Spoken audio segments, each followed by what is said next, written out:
Hello বন্ধুরা, আজকে আপনাদেরকে দেখাবো কিভাবে এমএস ওয়ার্ডের মাধ্যমে আপনারা লোগো তৈরি করবেন। তো সেটা নিয়ে আজকে আলোচনা করব। তো সেজন্য আমরা চলে যাব এমএস ওয়ার্ডে ইনসার্ট মেনুতে। সেখান থেকে আমরা যে কোনো একটি শেপ নিয়ে নিব। তো এখান থেকে আমি লম্বা করে একটা শেপ নিয়ে নিলাম। তো শেপ নিয়ে নেওয়ার পর আমরা শেপে একটা কালার দিয়ে দিব। তো সেজন্য আমরা শেপ ফিলে ক্লিক করে দিব।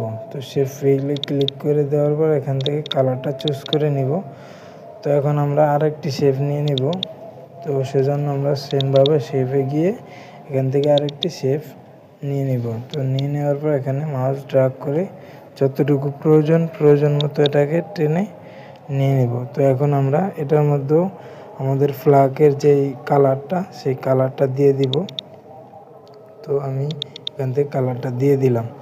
তো মোটামুটি প্রায় শেষের দিকে। তো এখন আমরা এই মাঝ বরাবরে আমাদের রেড কালারটা বসিয়ে দিব। তো আমরা যেহেতু বাংলাদেশি পতাকা তৈরি করতেছি, তো সেজন্য আমরা গোল আকার একটি শেপ নিয়ে নেব। সেমভাবে এখান থেকে এই যে শেপটি নিয়ে সেমভাবে মাউসটা ড্র্যাগ করে দিব।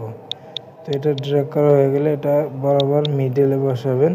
তো এখান থেকে আমরা সেমভাবে কালারটা আবারও দিয়ে দিব রেড কালার। তো এটাকে হালকা বড় ছোট করে নিব। তো এটাকে একটু বড় করে নিলাম এবং মিডলে বসিয়ে দিলাম। তো দেখেন বন্ধুরা, আমাদের কিন্তু বাংলাদেশি ফ্ল্যাগ তৈরি হয়ে গেছে। তো এরকমভাবে আপনারা ফ্ল্যাগ তৈরি করতে পারবেন বা যে কোনো লোগো তৈরি করতে পারবেন। তো এখন দেখাবো কিভাবে লোগোর মধ্যে আপনারা লিখবেন। তো আমি আরেকটি শেপ নিয়ে নিব এখান থেকে। তো আরেকটি শেপ নিয়ে নেওয়ার পরে এখানে মাউস ড্র্যাগ করে দিব।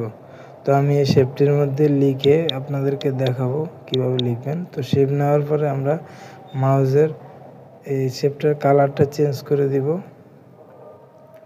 তো শেপটার কালারটা চেঞ্জ করে দিলাম শেপ ফিল থেকে। তো এখন আমরা মাউসের রাইট বাটনে ক্লিক করে দিব। ক্লিক করে দেওয়ার পর এখান থেকে দেখতে পাচ্ছেন অ্যাড টেক্সটে ক্লিক করে দিব। তো এখন আমরা এখানে সেমভাবে আবারও রাইট বাটনে ক্লিক করে দিব এবং ফন্টটা চেঞ্জ করে দিব। তো আপনার যে ফন্টে লিখতে চান ওই ফন্ট দিয়ে দিবেন।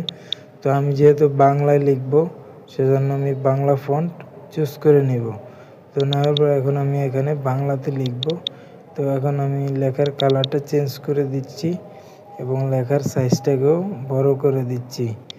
তো আপনারা এটা কাস্টমাইজ করে নেবেন। তো আমি এখন লিখব স্বাধীন বাংলাদেশ। তো দেখতে পাচ্ছেন আমার লেখা প্রায় শেষ। তো আমি এই লেখাটাকে হালকা বড় করে নিব। তো এখান থেকে বড় করে নিলাম। তো এখন লেখাটাকে বোল্ড করে দিলাম। দেখেন আমাদের কিন্তু স্বাধীন বাংলাদেশ লেখা হয়ে গেছে। তো এইভাবে আপনারা যে কোনো শেপ দিয়ে যে কোনো লোগো তৈরি করতে পারবেন এবং ভিতরে লিখতে পারবেন। তো আজকের ভিডিওটি এতটুকুই। ভালো থাকবেন সবাই।